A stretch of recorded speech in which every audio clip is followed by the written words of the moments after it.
Shelley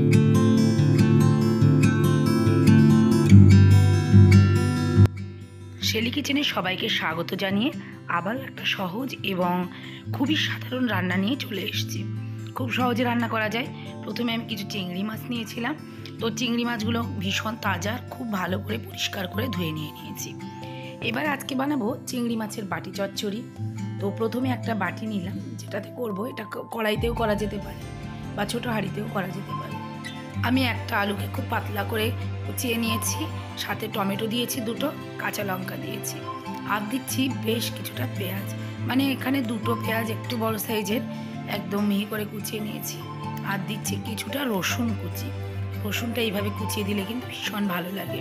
এখানে দিচ্ছি হলুদ গুঁড়ো, লঙ্কা গুঁড়ো, লবণ, আর দিচ্ছি এখানে গোলমরিচ আর গোটা জিরের গুঁড়ো একসাথে করে নেওয়া। খুব ভালো করে হাত দিয়ে কিন্তু এইভাবে মেখে নিতে হবে। আর যে কোনো চচ্চড়ি বা মাখা তরকারি কিন্তু এইভাবে প্রথমে মেখে নিয়ে কিন্তু একেবারে বসিয়ে দিলে খেতে কিন্তু ভীষণ ভালো লাগে। দেখুন, ভালো করে কিন্তু একদম মাখিয়ে নিয়ে নিচ্ছি। আর এর মধ্যে দিচ্ছি আমি সর্ষে বাটা। এই সর্ষেটা ইয়েলো কালার, কারণ বাটার সময় আমি একটু মিক্সিতে সামান্য একটু লবণ, হলুদ আর দিয়েছিলাম দুটো তিনটে কাঁচা লঙ্কা। আর দিয়ে দিচ্ছি যেটা এর মেইন উপকরণ, সেটা কিন্তু সর্ষের তেল। সর্ষের তেল ছাড়া কিন্তু এই রান্নাটা একদমই ভালো লাগে না খেতে। তবে অন্য তেল যদি খেয়ে থাকেন, কুকিং অয়েল, সেগুলো ব্যবহার করতে পারেন। এবার দিয়ে দিলাম আগে থেকে কেটে ধুয়ে পরিষ্কার করে রাখা চিংড়ি মাছগুলো। চিংড়ি মাছগুলো দেওয়ার পরেও কিন্তু খুব ভালো করে এইভাবে হাত দিয়ে আমি মেখে নিয়ে নিচ্ছি। আর কিছু করার দরকার নেই। আর অল্প একটু জল দিলেই কিন্তু জল দিয়ে কিন্তু বসিয়ে দিতে হবে। আর কিছু দেওয়ারও এর মধ্যে দরকার নেই। তবে কাঁচা লঙ্কার পরিমাণ যদি কেউ বেশি খেতে চায়, সেক্ষেত্রে কিন্তু আরও দুটো চারটে কাঁচা লঙ্কা এর মধ্যে অ্যাড করে দিয়ে দিতে পারে। আর এই রান্নাটা মানে সিদ্ধ হতে, আলু বা চিংড়ি মাছগুলো সিদ্ধ হতে তো বেশি জল লাগে না। আলুটা সিদ্ধ হতে যতটা জল লাগে সেই অনুযায়ী জল দিয়ে দিলাম।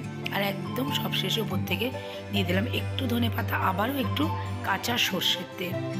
আর এটা কিন্তু একদম পুরোটাই কাঁচা সর্ষের তেল দিয়ে আমি রান্না করে নিচ্ছি।